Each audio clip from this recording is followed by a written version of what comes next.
বন্ধুরা, শুভ দুপুর তোমাদের সবাইকে। এই যে রান্না করতেছি, অনেক চালু ছিল কারণ 2টা বেজে গেছে।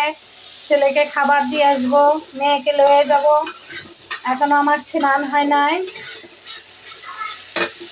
এই যে এই সাইডটা একটু ধুয়ে নিয়েছি, আজকে পরিষ্কার করছি, কারণ আমি তো আর একবারে পারবো না, সারাদিন বাচ্চাদের নিয়ে দৌড়াদৌড়ি করি, এর জন্য অল্প অল্প করি। এই তো চলছে জীবন।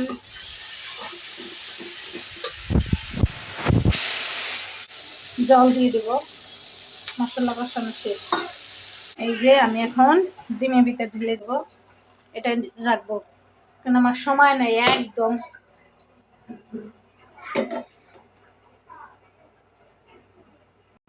আমি আবার কি করছি দেখেন, লবণ একটু বেশি হয়েছে তাই টমেটো পাঁচ দিয়ে পাতলা পাতলা করে কেটে দিয়ে দিছি।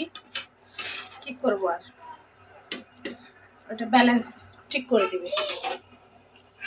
এখন একটু ঢেকে দিই, তাহলে ঠিক হয়ে যাবে।